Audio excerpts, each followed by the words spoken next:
I'm going down since you ain't around, baby. My whole world's upside down.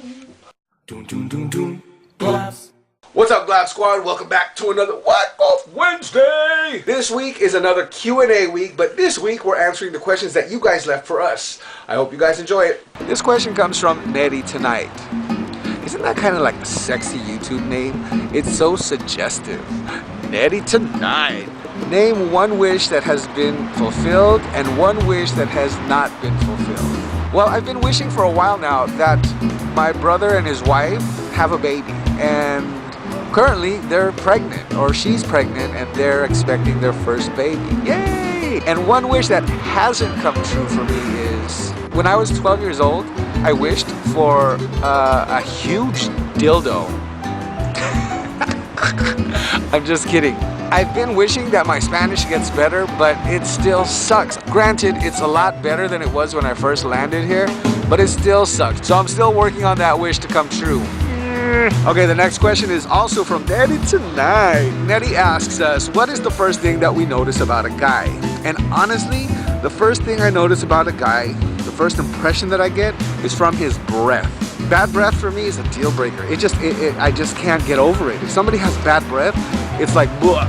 Fresh breath, bad breath, it's the first thing that I notice about somebody. When you first introduce yourself, you say, hello, and that comes out is sort of the thing that you notice first. If I have to say something physical about the guy, I think the first thing I notice is his eyes. And then it's his legs, and then it's his ass, and then it's his crotch, and then it's his chest, and then his arms, and then this question comes from GLAB, and he asks us, would you have sex on a first date? Ew, what do you think of me? Yes! If you're both consenting adults, and you both want to have sex on the first date, why not?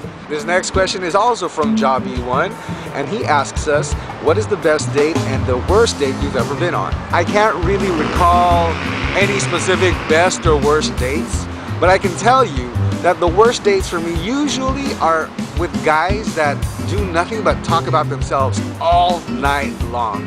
They talk about their jobs, how much money they make, the nice place they live in, the nice car, blah, blah, blah, blah, blah. And the best dates that I've ever been on usually entail very little talking. It's like kind of this magical thing that happens with two people that seem to just click. They get along with the most minimal words. Simplicity usually entails the best dates for me.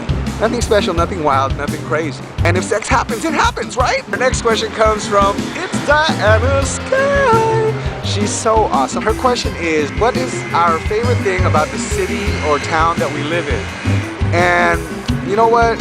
I would have to say that my favorite thing about living in Barcelona is all the tiny nooks and crannies and streets and alleyways and walkways that you can get lost in. That is my favorite thing about this city, is getting lost. I still get lost in this city.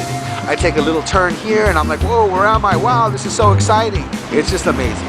And I highly suggest that if you've never been to Barcelona, that you plan a trip to come out here. I'll be here. All right, I hope you guys enjoyed this week's Q&A, and don't forget to leave your questions for the next Q&A round next month, and I will talk to you guys again next week. All right, peace. Would I have sex